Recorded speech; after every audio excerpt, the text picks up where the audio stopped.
This video is going to look a little bit different. I don't know if you guys watched the last one, but I was sick for 2 weeks. I'm fine now, but I tried my best to research and do all these things in bed. It just was not very good, but I'm back. I feel 1,000 times better, and we are working on a lot of very important cases right now. We're working with a victim's family member on a case.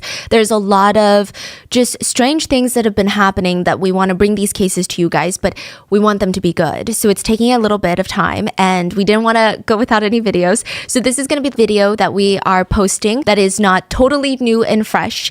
This video was actually filmed maybe a year ago, and it was posted on a different channel of mine, a separate one called Stephanie Su. The story is about two different women in China who lived very drastically different lives. One woman was kidnapped by a TikToker, a Douyin or influencer in China, and she was held hostage in his house for a very long time. And then another woman, she cried tears of joy 30 minutes before she was executed by the country for murder. This was from a year ago. I might look a little bit different. I might sound a little bit different, but I hope you guys enjoy, and I will see you guys in the next one that will be just the rotten mangoes that you're used to. I'm just gonna start with a universal truth, okay? You should never buy stuff illegally. I feel like that's just a global law, especially things that shouldn't be and can't be sold in the first place, like pandas. Did you know that you can't buy a panda? Did you know that all pandas are owned by China? They are only native in China, and all the pandas that are in all the zoos across the world, they're on loan from China. But it also means, unlike any other animal, no other government, no other individual can own a panda. So in China, the punishment to buy a panda in the underground breeding market, which I assume is not that big of a breeding market, but if you do end up somehow buying a panda, you will be sentenced to more than 10 years in prison. That's actually less than I thought. They're considered a national treasure, so it's a big deal. I mean, yeah, but like 10 years, that's the minimum sentence for buying a panda. That's a lot. I mean, there are people that have done worse things that get out in like 2 years. If you buy 2 parrots, special breed parrots, you will be sentenced to more than 5 years in prison in China. And I'm telling you this because recently a case in China has taught everyone that a woman is less than a panda and even less than 2 birds. Let's talk about the viral TikTok Douyin case of the chained woman. Okay, so there is like a whole niche of creators online, and you're gonna see them pop up from like all over the world on TikTok. Like you see them in America, Europe, Asia, Africa. They're called feel-good influencers. So it's not that they're happy. They're not influencers that are, you know, your happy place. They're literally in the business of making you feel good. So most of their videos, they go something like this. First video. This man right here is without a home. You guys, I'm gonna let him tell his story. Then the person will share their struggles with being without a home and how that's impacted their lives, their children's lives, their family. And then later, a follow-up video will be made using the donations that viewers have sent in, where the man without a home is surprised with all the money. It's like this universal moment, even if you don't understand the language, because I've seen different countries do this and it pops up on my TikTok feed because you know, it's like a thing I do watch until the end, okay? And it's a moment of like intense understanding, humanity, hope for the future, that we can all change the world, make it a better place. And almost always, it's a select number of trending, heartwarming, uplifting music that is playing in the back. Listen, I'm not on these influencers. I hope that majority of these influencers are genuine, because I'm literally on that side of TikTok. I will watch every single one of them. I will even donate to the GoFundMes because it just makes my heart hurt. But in the end, it also makes me and everyone else feel good. You know, you feel good in the end almost. You're on this like emotional journey. You feel so bad. You feel grateful for your life. You feel like you should be thankful for your things. And then you feel good in the end. They're in the business of making people feel good. And if these good, positive energy influencers are legit, then they are changing the world. But in every industry where there are no regulations and there's money to be made, how do you know if all of them are legit? How do you know which ones are hiding dark secrets behind their positive energy facade? Recently in China, a father of 8 went viral on Douyin, which is the TikTok in China. And the dad's name is Dong Qimin. We're gonna call him Mr. D. It's literally like Daddy of 5 all over again, but Daddy of 8. And I can see why everyone was just quickly obsessed, okay? I would probably be one of those people. Mr. D had a really intense story. His mom was in her 80s and he was taking care of his disabled older brother. He had 8 children that ranged from 3 years old to 10 years old, and he was raising them all by himself in this tiny little village in China. He had like no heat during the winters. They had no flooring in their house. It was just like dirt in the floor, and with no partner in sight to help him. He's like a single father of 8. But the crazy thing is, I mean, nobody would even blame Mr. D for being a sour, mean old man, just a douchebag. Imagine that kind of pressure to feed that many people, to do all this housework. You know, if he was a little bit mean, nobody would be mad. His life was pretty miserable. But even though that he's barely making it by, the children have no clothes, they have like no food, it was rough, he was such a happy, positive person online. 家人们下午好，我叫董志民，8个孩子的爸爸。大哥，咱现在火了，有什么感想啊？主要是感谢那个全国的爱心人士，要不是你们的支持和帮助，靠我就是种那烂木地，加上孩子还吃了奶粉，我也不易。大哥，你有这8个孩子有后悔过吗？没有啊，后悔啥？不后悔。只要有大人口吃的，还能饿着小孩了，叫他。现在那个生活虽然也困难点呗。那不代表以后小孩子们长大了还困难。最大的梦想，我就是慢慢的把小孩都拉拔成人看着他们健健康康的成长。So his story starts getting attention on social media. Bigger TikTokers are reposting his videos, giving him shout outs, being like, hey guys, look at this family, go follow them, go show them some love. Some of the local TikTokers that live in nearby cities or the towns, they would go and visit Mr. D, and they would draw more attention to Mr. D. They're like, go look at this family, guys. Look, I'm with this family. This is what we're doing. Look at how he lives. Guys, I'm gonna link his GoFundMe. It was like this whole ordeal. And the TikTokers, they would show the whole world the harsh truth that everyone likes to ignore. I mean, most of their audiences were like in their heat-controlled homes in the winter, laying in their clean sheets and blankets with the smell of dinner seeping up from downstairs. But a good majority of the audience had never seen conditions like this. So it was eye-opening, and it was what people call poverty porn in a lot of different industries, like the reality shows that show that. Yeah, we've talked about it before. That's like the label people put on it. So it was kind of a mixture of that. Like people were amazed at how tattered the clothings of the children were, and it just was heartbreaking. They even interviewed Mr. D for their TikToks, where he shared more about his life. They were like, okay, well, tell us about your life. And he's like, okay, well, I receive maybe $430 from the government every month to feed all these kids. That's not a lot. That's for everything. My housing, feeding them, clothes. I mean, I gotta make sure that they get to college. That's my dream. And the TikTok would end with the influencer saying, guys, please go follow Dad of 8 on Douyin. Please, and check the link to see how you can help their family and donate.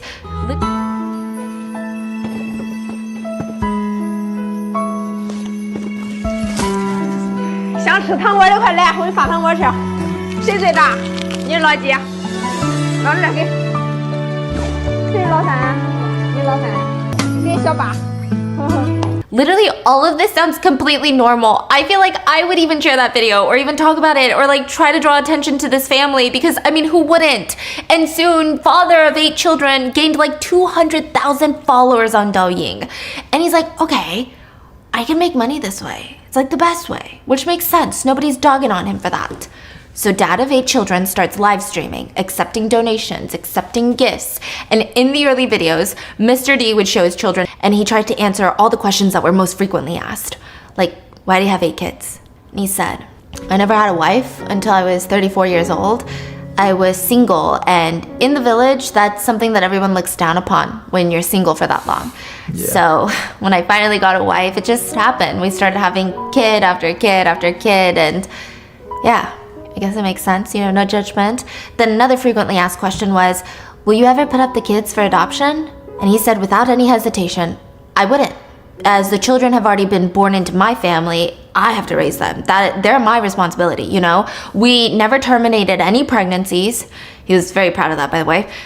You think of that what you will. And he said, among the 8 children, 7 of them are boys, and one of them is a girl. Now, this is where the story starts taking an interesting turn. People are like, wait, what about the one-child policy? What the fork is going on right now, okay? And people start asking, well, what are the kids' names? What should we call the kids? And he responded, well, you guys want to know the kids' names. So the girl's name is Silver Phoenix. Literal translation. So it's not like a meaning.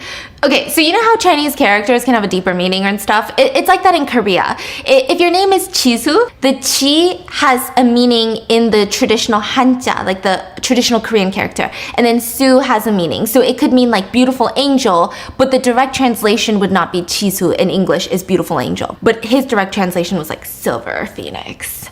Yeah, it was like... That's the meaning, yeah. Yeah, that was like really direct. And then the boys had very peculiar meanings too. Names, Hong Kong, aerospace. Hong Kong? Yeah. His name is Hong Kong? Yeah, Hong Hong Kong? Kong. Yeah. Interesting. Aerospace, Gold Mountain, Okay. Silver Mountain, Treasury, International.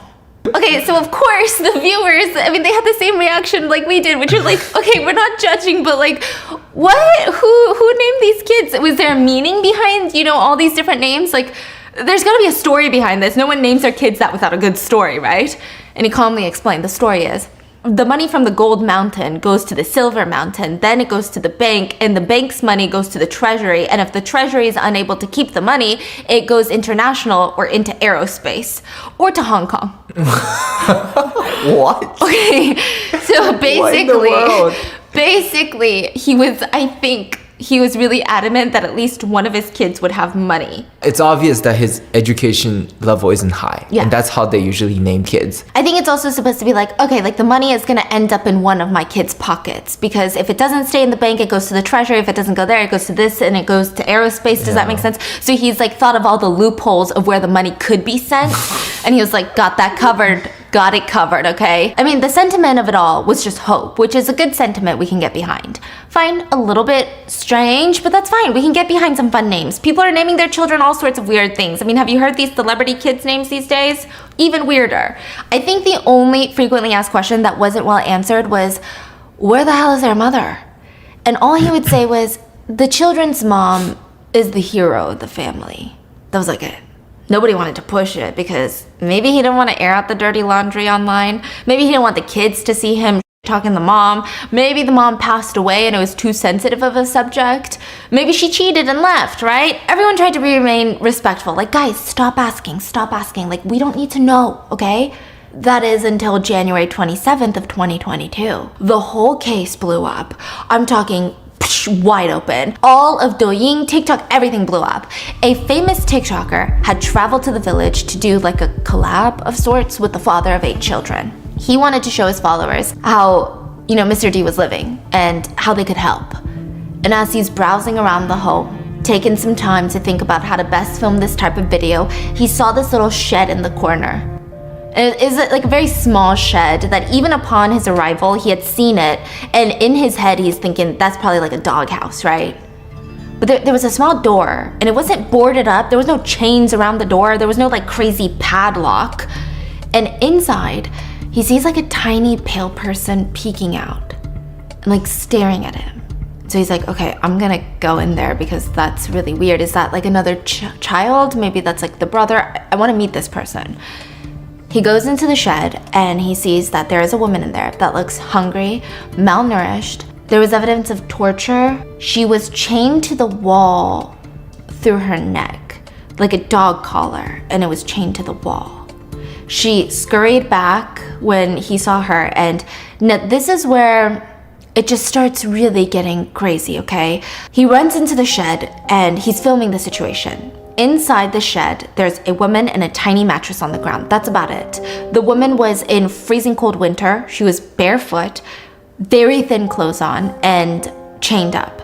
Even her food was given to her in like a dog bowl. There was a food bowl that was just kind of sitting on the ground, and inside of it was just frozen congee, which congee is like rice boiled in water. It's not very a nutritiously dense dish. There was a cold steamed bun on top. The only warmth that she had was like this moldy beat up blanket, if you could even call it a blanket. Honestly, I think it's too thin to even be called a towel. Yeah, she was standing there and her eyes, You can see it in the video briefly. I don't know if that's how I would describe it, but people keep saying they look glassed over. Like she looks like she hasn't been herself in years. You know, it looks like her soul had been like ripped out of her. She only had a couple teeth left, and even when she tried to talk, she was slurring her words. 你好，冷吗？不冷，我给你拿个衣服穿上吧。我给你拿个衣服穿上吧。我给你拿个衣服去，好不好？我给你拿件衣服。我看你咱有爱心人士捐出的衣服，我给你拿一件。你这饭凉了吗？饭凉了吗？你能不能我这样说话，你能不能听懂？姑，我跟你说话能听懂吧？不能。是不是？是不是能听懂一点点？我跟你说话，不能是吧？不能把这筷子放下，这个饭还能吃吧？ She seemed too weak to even be fully present. She seemed fully disoriented. She seemed incredibly timid. He asked her if she was cold and whether she could understand him, and she shook her head repeatedly. He was genuinely shocked. He looked up at the camera and he said, "What has this woman gone through in this cold weather? Where did all the donations go?"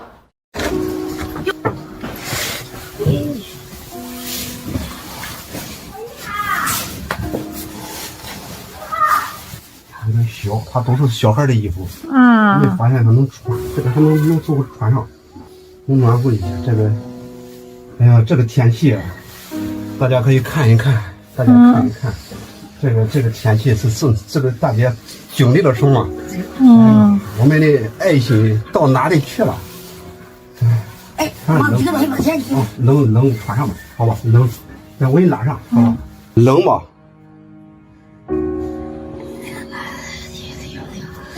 The video ended and he posted it online.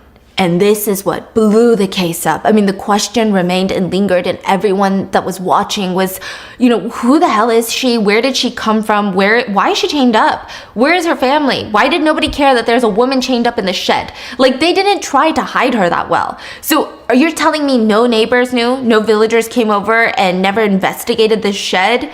So these people, the netizens are blowing up the comments like, we gotta do something. Which, like, yeah, we do. But the TikToker who posted this original video, he made a response and he was like, you guys don't have to call the police. I just wanted everyone to care for the poor family and urged the father to treat his wife well with the help of the public opinion. Wait, the TikToker who exposed this story? Yeah. Post a story saying you guys don't have to freak out anymore? Yeah, like, we're handling it, and this is his wife, and he's gonna, like, treat her well. What? And that's all I wanted. Meanwhile, the father of 8 children was still active, and he was responding to all the questions and the backlash. Like, can you imagine that he's still active on social media right now? And he's saying that, hey guys, everyone, this is not like a kidnapped woman. My wife was mentally unstable, and she was pretty violent. So to prevent her from smashing things and hurting my elderly mother, or even the children, I chained her up in an isolated room in the house. Like a dog? Yeah. In the freezing cold?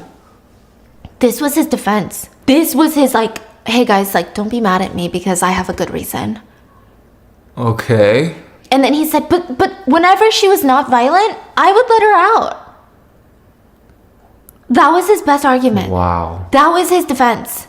So yeah, no, the public was like not satisfied. So the video starts circulating everywhere and the internet theories are going crazy. Some speculate that she was human trafficked rather than being a mentally unstable wife and mother. Some thought that she was an insane mother. And some people were even commenting, if she's insane, then I'm worried that her kids have mental illnesses that were passed down.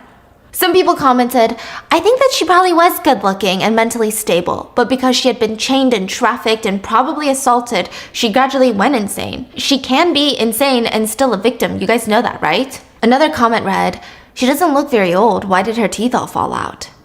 Someone made a wild guess under that comment and said, maybe she bit someone to defend herself while they tried assaulting her and they broke her teeth off. Another theory was, Jeez. the woman was probably abducted when she was like 12, 13 years old. I heard that Mr. D and his brothers and even his own father used to use the chained woman and nearby villagers knew about it. But nobody intervenes because all the villagers are like animals.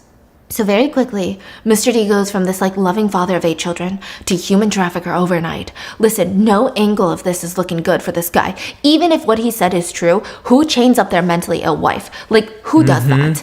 People replayed the video over and over and over again and tried to decipher what she was saying. Because remember I said that she was slurring her words, she didn't seem fully there.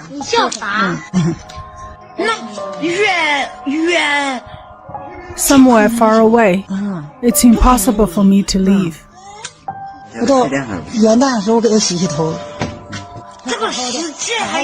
The world doesn't want me anymore. The world doesn't want me. And netizens all agreed that she was saying these couple of phrases. Will they let me back? They would never let me back.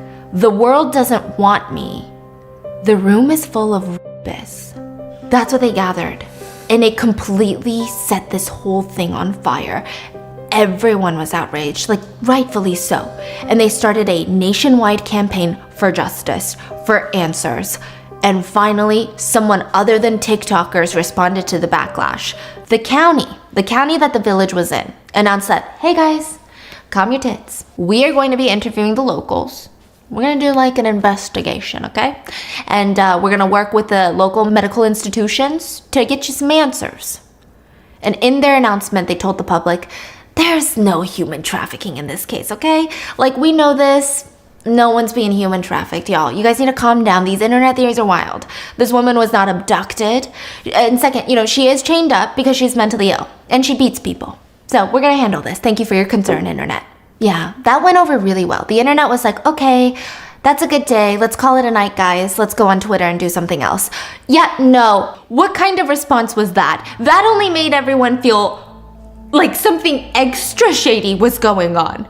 Are the authorities involved? Why are the authorities on this random dude's side when it's clear that he's chained up a woman in his shed? Netizens wanted to know, okay, if she's not abducted, whose daughter is she? Like, we're not going to rest until her biological family, not her little husband and his family, her biological family come forward and tell us that she was never taken and that she's fine. Second, just because you're mentally ill, does that mean anyone can chain you to a cold, shabby shed and force you to give birth to 8 children back to back? How is that not SA? The initial response only angered the netizens more, and it just added more fuel to the fire. And finally, Fengshan County was forced to release a second announcement, stating that the woman's name was Yang Qingsha. And they said Miss Yang was a woman without a home. She was begging for help when she came across Mr. D's house, and his family let her stay with them. She was battling all sorts of mental illnesses at the time, but the two fell in love. So Miss Yang and Mr. D fell in love and decided to get married. So yeah, that's what happened.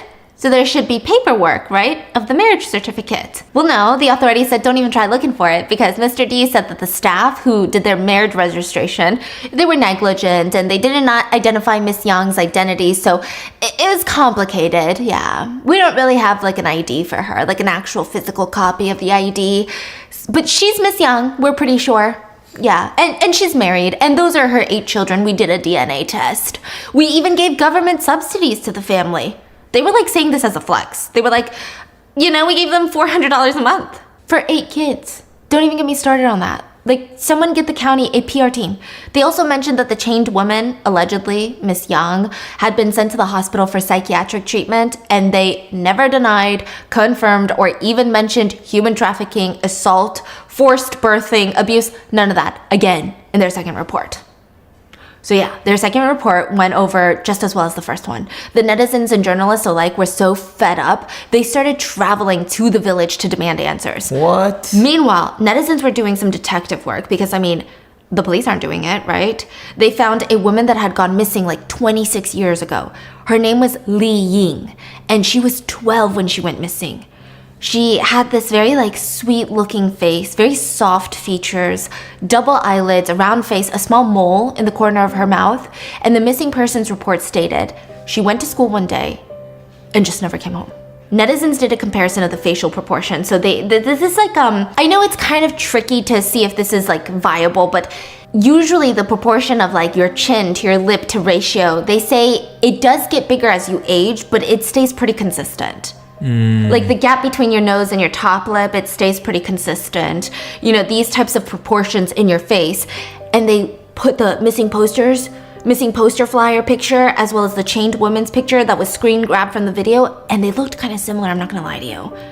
So they're like, okay, maybe this is the woman and it's not Miss Young, because nobody believes the county with anything they say. They don't even believe that this is Miss Young. Because if she's human trafficked, do you think that they would put her real name on the marriage certificate? Get out of here. No, they wouldn't. The chained woman was also said to have a thick Sichuan accent, and the missing girl was from that region. So now the authorities are getting even more dragged because it looked like the internet was doing more for this woman than they were, which the internet was. So they were forced to come out with a third statement. They said, Miss Young has been identified. And that's not her name. Sorry guys, sorry. Don't hate us, okay? They're saying the name that they gave first time was not it. Yeah. What? Yeah, and they're like, not my fault, guys. It was the county registration person's fault. It's not my fault. Her real name is Xiao Hua Mei. We're gonna call her Mei. And she's from the Yunnan province. Now, both of her parents are dead, and a report claimed that a neighbor, on the request of May's parents, went out to find May a good husband. You know, her parents were worried because May wasn't a good catch. She was battling some mental illnesses. She had slurred speech. So the neighbor and May went out to search for a husband, and in the process, they got separated, right? You know how that happens. And the neighbor never called the police to let them know. Never let May's parents know either. Just came back home and was like, yeah, she's married. May's parents had no idea to whom, to where, like nothing. And to show you a map, to get from the province that May was originally from, with the neighbor, to the place she was found, it was across the country. And China is a big country. Wow. The county also claimed that May lost her teeth due to a genetic issue and not abuse. And other than that, they said that she was in a good mental and physical state, and like, guys, move on. We're the Kardashians. Move on, everyone. Nothing to see. They also claimed that they did DNA testing and all 8 children were May's. And I still don't know what the county was thinking. This was just not a great announcement. And the public, they still didn't understand. Okay, if this is true, why did nobody care that May was gone? And also, how did she get from the other side of China to this village? And you know what? Here's a really good question. Why the f was she chained? Like, none of this answers why the f she was chained. None of it. So because she was missing, she can be chained? Because she's mentally ill, she can be chained? Like, what are you saying? And mind you, up until this point, nothing was happening to Mr. D. He was a free man with no consequences. In fact, oddly, during this time, a wedding company had asked him to be a spokesperson. A wedding company. The public went insane. They said, how can a scum who chains his wife up and treats her like a birth-giving machine talk about happy marriages? What on earth is going on right now? But back to the chained woman, who is she? So was she Li Ying, whose face matched up according to the netizens, or was she May? You know, Li Ying's uncle came forward to ask for a DNA test because based on the videos and photos, he was sure that was his niece who had been missing since she was 12. You know, the one that was walking home from school? Again, this announcement only made people question the county more. Everything that the county said just felt so fishy at this point. Even if they start telling the truth, nobody would believe them. That's how people felt. So the county issued a 4th statement, February 10th of 2022. They said, hey everyone, calm down, okay? This woman is not Li Ying. Jeez, this is May. We found May's half-sister. We did a DNA test and it confirmed that this woman is not Li Ying, but May, who I mean technically by all definitions went missing, but it was just never reported. And okay, fine. You know how we said there was no human trafficking involved?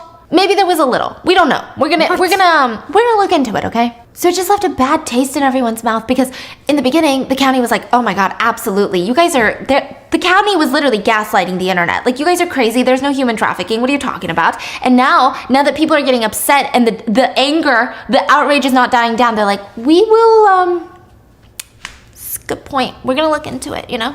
But still, no answers. If this is May, and she did go missing because her neighbor took her out of the city or the village, who took her? Why didn't the neighbor report her missing? Why didn't she call the police? What happened from that day that she went missing to all the way to today? Because that's decades.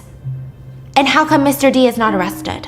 Like, what has this woman gone through? Let the woman speak. It was so frustrating that a few volunteers drove all the way to the village, tried to break into the hospital that May, the chained woman, was in, that was heavily guarded, which, by the way, and they snuck in, tried to talk to May, but they were kicked out, and those volunteers went missing for a week.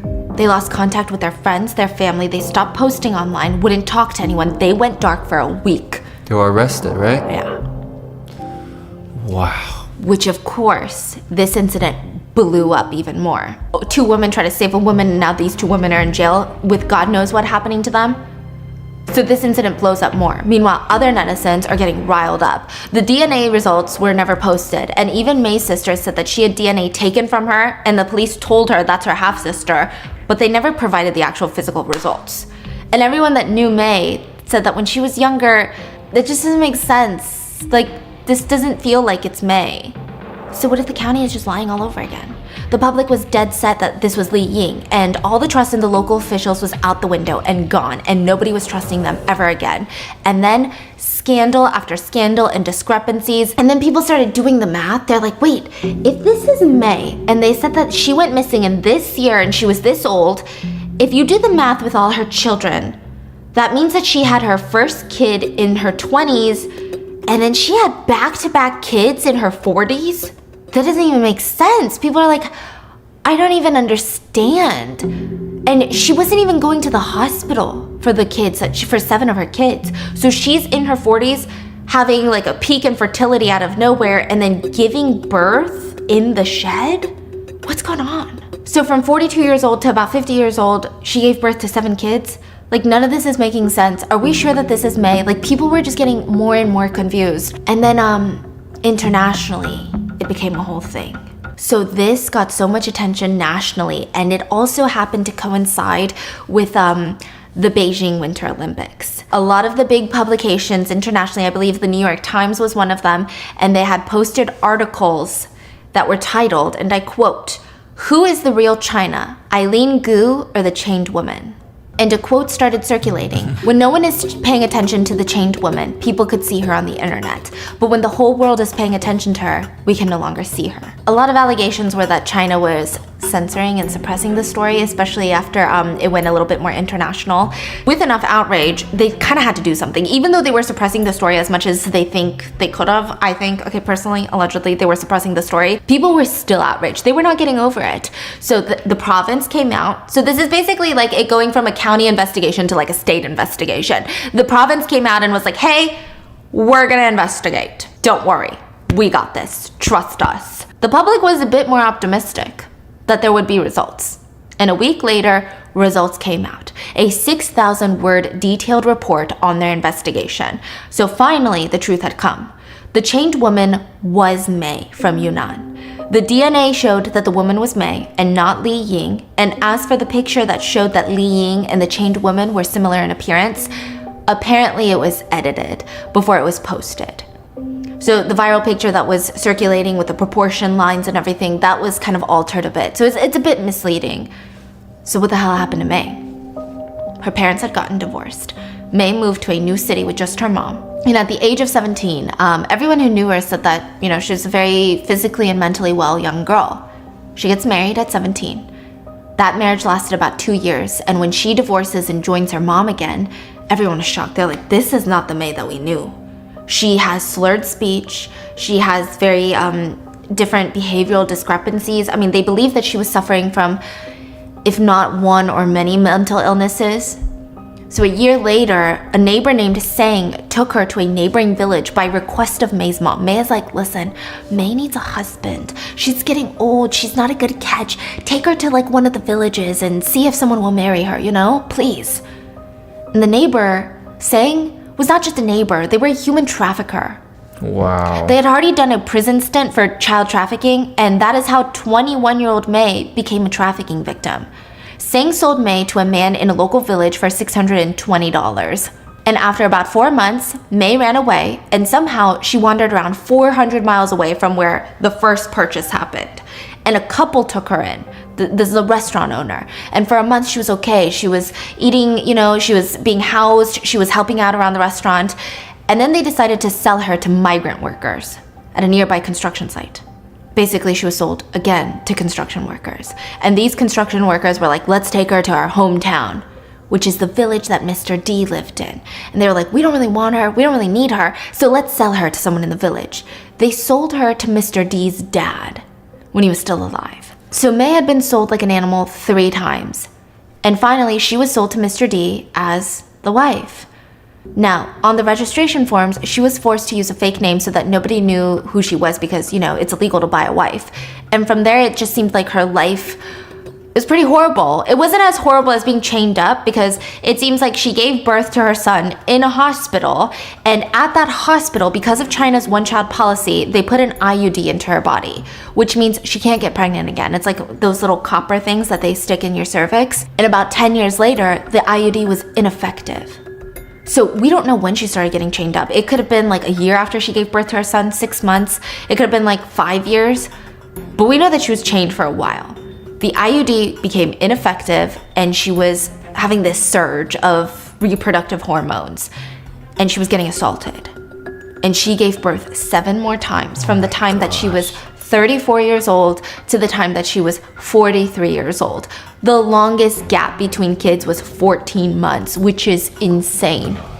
Before she was chained up, and if she had not been found by a TikToker, she had no idea how many more years or how much longer she would even survive being chained up. Once the report was released, the authorities confirmed that they did arrest Mr. D for abuse, as well as several other county leaders who did the investigation. They carried it out the way they did, as well as people who were willing to turn a blind eye on marriage registrations. Like, these people that worked in the marriage registration office, they knew what was going on. They didn't ask her for her ID because they knew that she was a purchased woman. This case drew a lot of attention to the fact that in these villages, just all around the world, not just in China, it is still not uncommon to buy wives, to buy human beings. And just in this province, since 1986, close to 50,000 women have been sold and bought by traffickers. And that's just the ones we know of. Even villagers who knew said that they weren't surprised. This isn't something new or wild. They said in villages, women are sold like pigs and dogs because they saved the village. Because what kind of woman wants to live in a village and have a bunch of kids so that they can work in the fields? No woman. But Mr. D will probably get off light because in the criminal law of China, it reads that the crime of buying abducted women and children shall be sentenced to a fixed term imprisonment of not more than 3 years. Are you freaking kidding me? Sometimes it's jail, sometimes it's public service. So, What? yeah, in this like province area. So, I mean, this is basically kidnapping yeah. and assault, sexual, let's say. It's kind of a loophole from what I read, and tell me if my research is incorrect on this one because it was getting really complex because it's like the code of law and it's constantly changing, and also translation. I did have professional translators help me on this one, but kidnapping a woman, you get a higher sentence. But for some reason, when you buy a kidnapped woman, like it's like a different sentence. So when you're the kidnapper, you get a different sentence. I feel What's worse? That's what I'm right? saying, but it's like it's kind of a weird, like a really weird thing. I don't know why. A lot of people in China are saying this is the case that really showed the true colors that a woman is still considered less than a panda and even 2 parrots. And to make things worse, some netizens even took to the internet to blame the chained woman. They said, now that the case is clear, did the public get what they want? Just because of your so-called morality and wokeness, the family is torn apart, the children don't have a mother, and the man doesn't have a wife, and the children don't have a father. And you know what? The most pitiful person is the chained girl. If one of her 8 kids had been successful, she would have been well taken care of for the rest of her life. But that hope, it's all gone now. Insinuating that since she's been freed, she has no hope that one of her kids will succeed and support her later on. I can't believe this. Yeah, so if that's true, okay, let's just chain everyone back up. Another person wrote, besides, no matter how righteous the government is, family ties are not as important anymore these days. There's already no love from the mother, and now the father's gone. What will the children feel? Probably not good. To that, someone responded, finally, someone with brain cells. They wrote, the young children are innocent, but the kidnapped mother is more innocent. To sympathize with her rapist is to stab the chained mother. And that is the story of the TikToker who chained a woman up and almost got away with it. Wow, that is so dark. I don't even know how to feel about this case or how to dissect this case because there's so many different weird levels to this. And just, I think definitely just the fact that it was happening during the Beijing Winter Olympics, it just adds such a even more depressing, like, anytime when there's a crime happening, it feels like there's like 10 worlds going on. Like, how can all these things happen in the same world? Just doesn't make sense. I'm gonna play you the video of this woman's last words, and I don't even speak Chinese, but for some reason it just like got to me. My fiance showed me this. I had no idea what crime she committed. I had no idea why she was about to die, but just watch. 判处被告人郭爽死刑，听清了没有？对判决结果有什么意见没有？没有。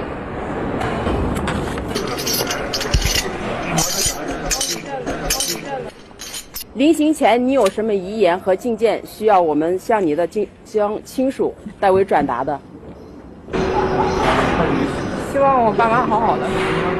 其他有没有了？押赴刑场，交付执行。你刚才是问什么？问王子健是吗？为什么第一反应要问他的结果？不知道。就像你昨天说的，希望他能留下来。你如愿了，他留下来了。真的。为什么会那么高兴？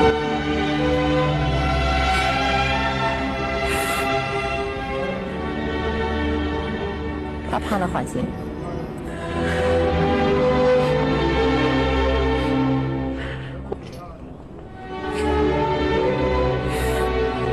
有什么跟爸妈说的？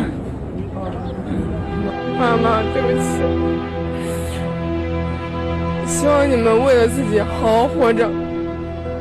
So this clip goes viral, and just to give you some context, this woman right here is a hospital worker that's about to be executed, and she was asked if she had any last words, and she just responds really emotionlessly, like she's no longer even here on the planet, like she's accepted her fate. She just says, I hope my parents are doing well, like I feel remorse for my parents, I feel sorry to them. And that was it. It's like the most standard textbook type of response. But the interviewer who worked for the news station decided to push on, to press on. So she brings up this woman's boyfriend, the one that was about to be executed for murder because they killed somebody together. And the interviewer says, I know I probably shouldn't tell you this, but just, because you're going to die anyway. Your boyfriend is no longer being executed. His sentence was commuted to life in prison.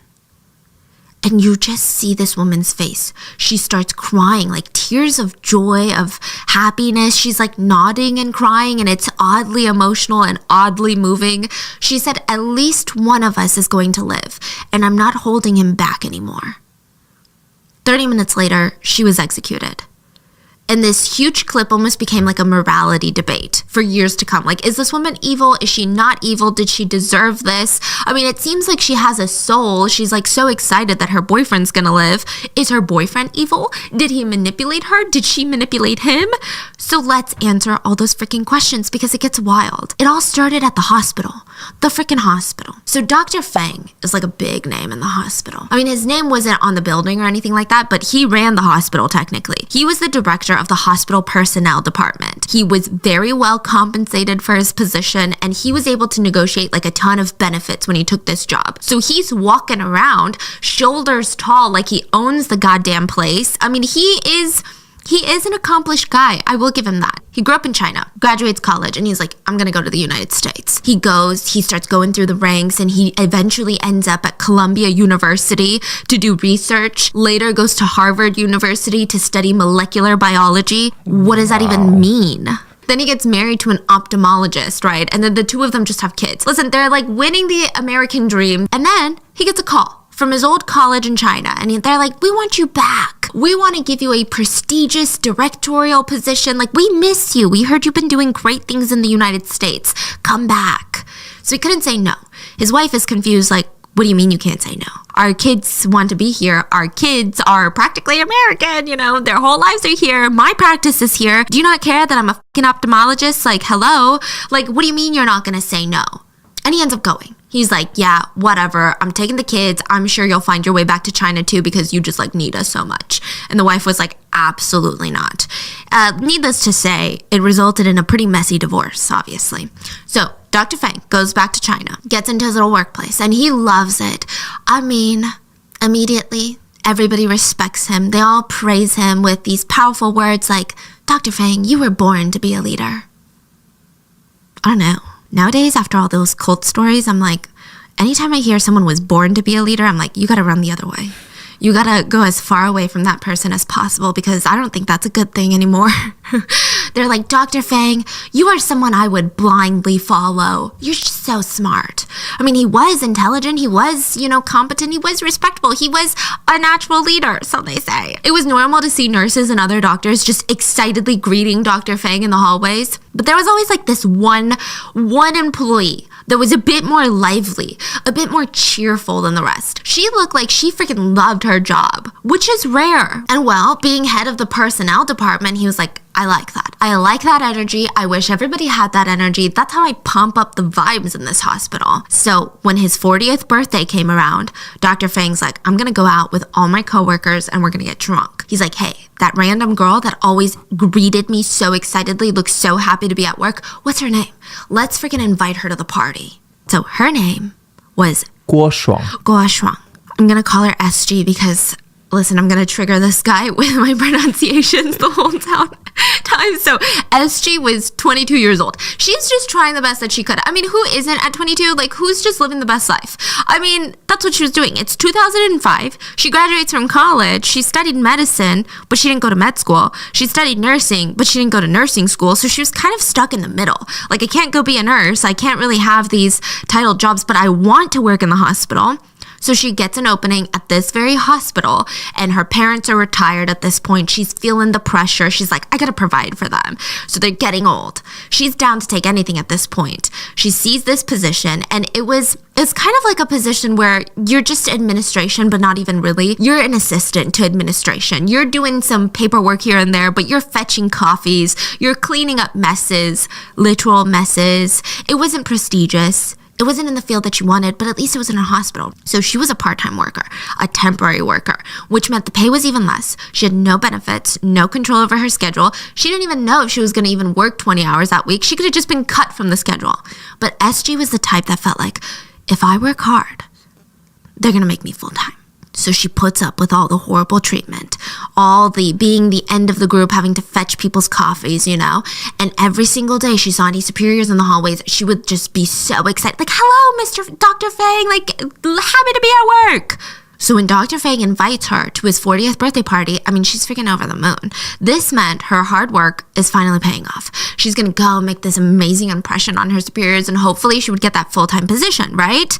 She didn't know that Dr. Fang wasn't thinking about a full-time position, but rather a position for being his girlfriend.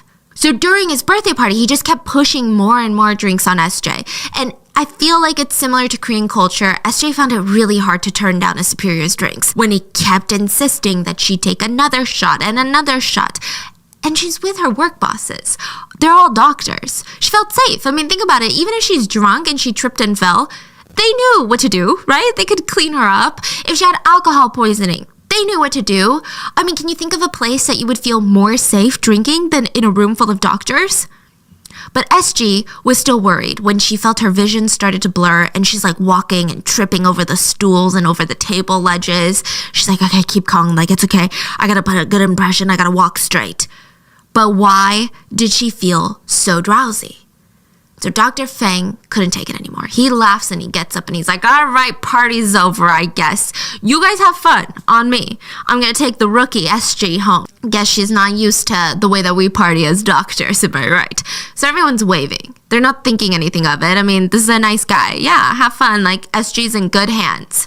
SG thought so too. She just remembered being in his car, and then the next thing she remembered was waking up in his bed. And immediately she was crying. Immediately. There was no like, oh my God, what happened? She knew what happened. Come on. So instead of driving SG home, Dr. Fang thought, why not bring her to my house? She's already losing consciousness. It'll be so easy to rape her. And in the morning, I can just tell her that she came on to me. Like, he knew what he was doing was bad, but whatever. That's how the world worked. That's what he's thinking to himself. Besides, SG would probably be so embarrassed that she slept with her boss that she would scurry out of his apartment. He had no idea that SG would wake up bawling her eyes out. That was not according to the plan. I mean, 23-year-old SG is laying in that bed. Her life just feels like it's been shattered to glass. Her hope in the world was gone. Not only is she traumatized, but this is like the worst way to be traumatized. She's thinking, if I can't even trust a respectable man, my boss, who on this planet can I trust? I mean, she just had this image of Dr. Fang as a mentor, a leader, someone who looked out for his subordinates, but then that just shattered like glass. It's like, everyone in the world is so full of deception and nobody is good and you can't trust any. She was having like a quarter life crisis. She was genuinely having a moment of like, what the fuck? She thought rapists were people that looked really gross and they come up to you and they harass you and catcall you and they like spike your drink. She never thought it would be her respectable boss who studied at Columbia and Harvard and everybody respected him. Dr. Fang was shocked too. Not at himself for being a disgusting, deplorable human being, but I guess he really didn't think that SG would have such a strong reaction to the assault. He thought that she would just blame herself and push it under the rug, which honestly is so sick when you think about it. So to try and diffuse the situation, Dr. Fang offers SG a compromise. He's like, she's too emotional. She is unpredictable. I don't know if she's going to go tell the cops. I don't know if she's going to go tell my bosses. So to keep her quiet, he's like, I'm so sorry. I'm so sorry that this happened to you. You know, violence against women is never okay. I take it very seriously. But how about I help you out? I can try to make sure that you're offered full-time the minute a position opens up. As she left Dr. Fang's apartment, and she didn't agree, she didn't say anything, she just like literally left in tears. But when she gets home, you know, she's thinking about it. And this is the part that people really come at SG for. They say she must have not hated the assault if she went back for more. But SG, from that point, decided to sleep with Dr. Fang now. Psychologists say that there's like a ton of reasons that victims will actually choose to sleep with their assaulters after their trauma. One of the main ones being, if I choose it this time, then it feels like the last time it happened, the actual assault, was an assault, right? Like, it makes me feel like I'm regaining the power. And if I chose it this time, that means I didn't actually experience this intense, unconsensual thing last time, right? It's not that bad. It's like a way for your brain to protect yourself. Things like assault are so nuanced, I feel like we're just touching the surface. We have stories where victims fight the whole way through and immediately go to the police after. But in most cases, I think it's because so many people know their assaulter or their lives are connected with the rapist that it just becomes so nuanced and complicated. If it's a boss that could jeopardize your career, if it's a schoolmate that could ruin your reputation and make you a social outcast, if it's a family member that can uproot the entire family ecosystem, I mean, it's too complex, right? So people seem to do things that almost seem unfathomable to other people, but all I'm saying is nobody really knows what they would do in that situation unless they've been in that situation. So SG starts an intimate relationship with Dr. Fang. And I think there was another reason for it too, other than her trying to convince herself that she had the power here. Psychologists agree that this is very normal for victims who are assaulted by people who have power over them. So Dr. Fang had offered SG a full-time position at work. And at first she was disgusted and traumatized. But maybe when she got home, she reasoned with herself, like, listen, this terrible, horrible thing has happened to you, but it's in the past. Like, you can't even change it. What can you do? There's no way to go back and rewrite history. You can't go to the cops. They're not going to believe you. You can't go to your boss. He's your boss. You know, it's like his word against yours. This is rape culture. So yeah, you've been assaulted, humiliated, and now you're unemployed if you do something. Or maybe you get something out of it. Maybe you can win something, right? Take advantage of the situation. If you sleep with him, maybe he will feel forced to give you a full-time position.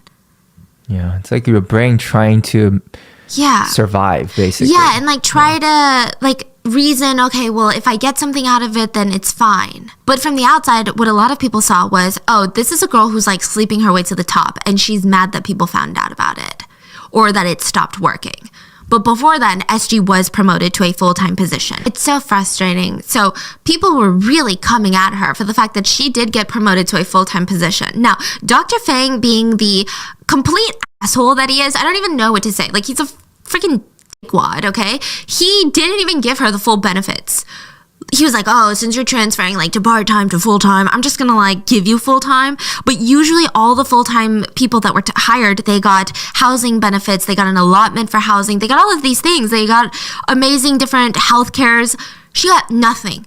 She just got a full-time position, and she was just grateful to have 40 hours a week where she was guaranteed to get paid as long as she did her job well.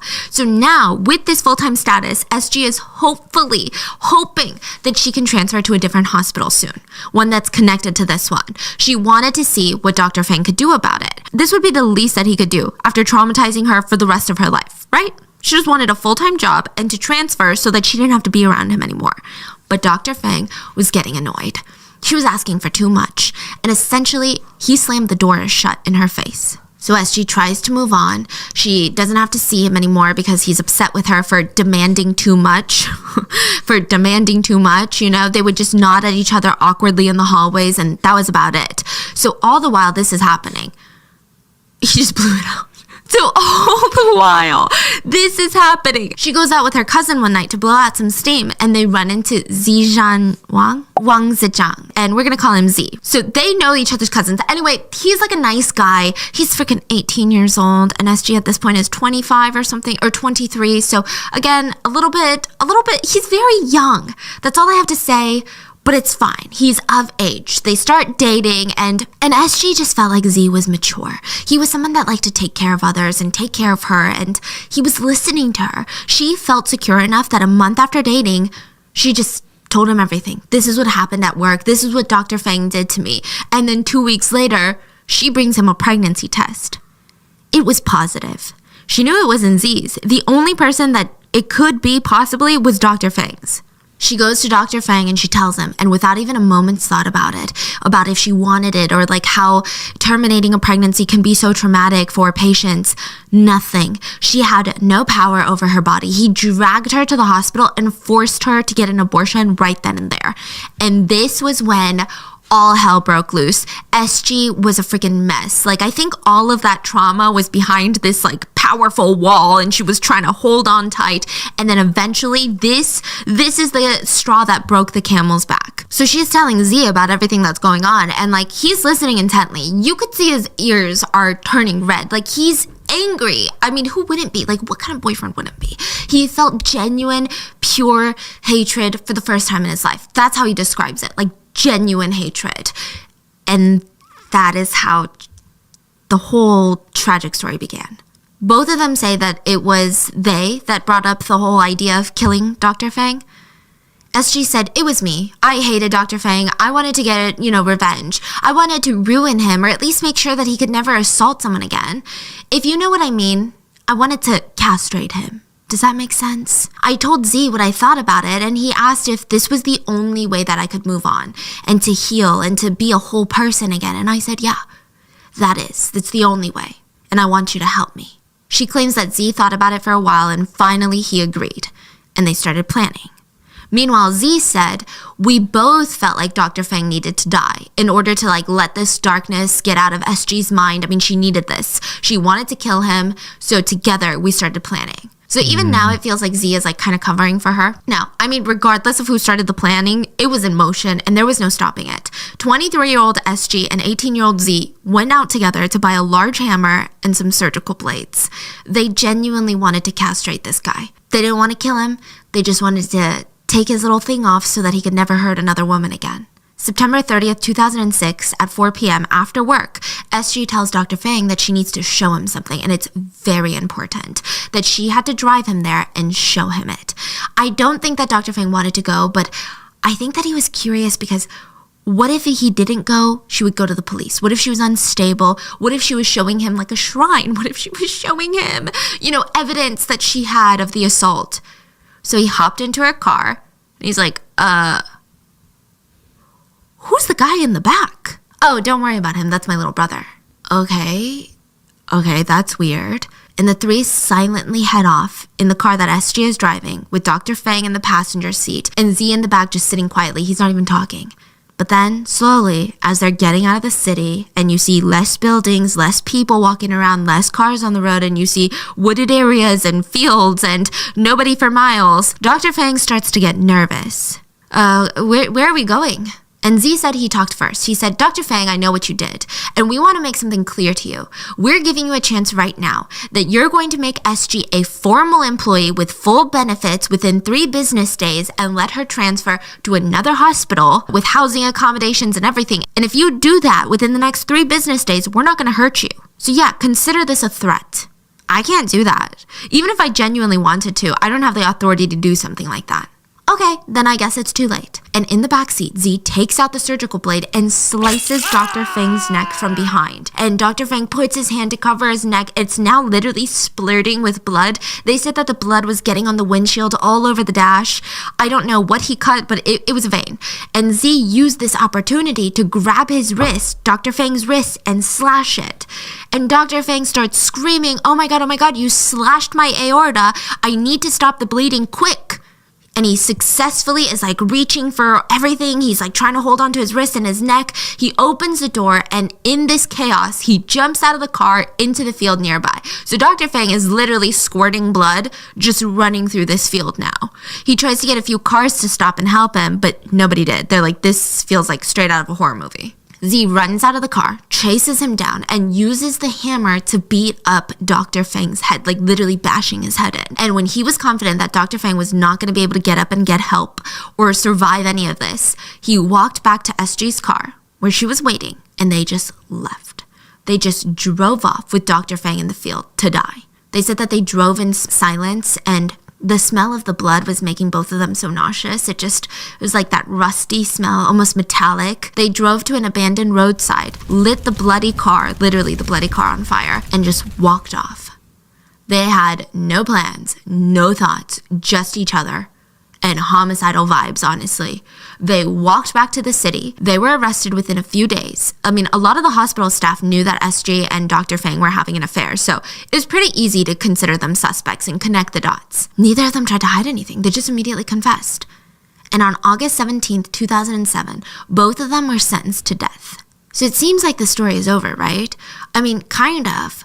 But the internet picked up this case and ran with it. I mean, there was kind of this clear divide in the middle. Half of the people were saying things like, evidence? What evidence? I didn't see anything. All I see is one less rapist gone in this world. Who's crying about that? I'm not crying, are you? Killing for love after someone raped your partner is hardly a crime to be executed for. They said they should execute rapists with this level of passion. Some people said, and these are all quotes and translated, the one who should die is dead. It's the rapist. Why should we lose more people in this world? If he hadn't raped her, she wouldn't have lost her mind and killed him. I don't see the problem here. Listen, the killers were too young, too traumatized to know better. But guess who wasn't too young and too traumatized? The doctor who raped her. Some people were kind of in the middle, like, you know, she did commit a crime. They do need to get punished. They do need to get consequences. But considering the fact that she was raped by this man, I don't think the death penalty, it's a bit too harsh. And then you had the other side of people who were very much victim blaming, seeing things like, well, she kept sleeping with him, then is she truly traumatized for being raped? Maybe she wasn't even raped. Maybe she was just upset that people found out that she was sleeping for a full-time position. I think that she did this for greed. She just wanted to get promoted and promoted without putting in the work, and then when he stopped promoting her and sending her everywhere she wanted, she killed him. You know, the young boy was dragged into all of this by the Black Widow. She's pathetic, hateful, manipulative. I mean, she tried to sleep her way to the top and it backfired, so she gets her boyfriend and ruins this guy's life by convincing him to kill. Okay, side note, that comment is so telling because nowhere in that sentence is there any responsibility put on the men in this case, the 18-year-old that physically killed someone, nor the 40-year-old that raped, abused his power, and then threatened a woman. Like, none of that at all? Like, how? So they kept going. I mean, how does a 23-year-old find a teenager attractive? It means that she was looking for someone young and impressionable that she could control. She was looking for someone to help her kill. She was using her sex appeal to get to this 18-year-old. She wasn't satisfied until Dr. Fang was dead.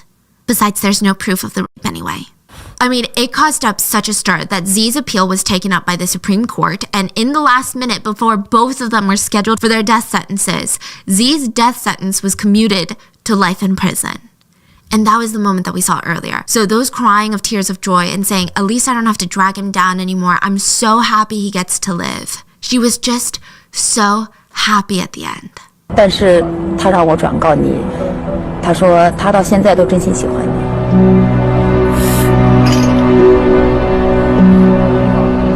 那个他还说，其实你不是你欠他的。他说，其实他在这个过程当中，他完全可以自己来选择去做还是不去做，但那是他自己的选择。说不怪你，只怪他太无知，只怪你们两个对法律太无知了。如果可以的话，他如果愿意的话，请他替我照顾我爸爸。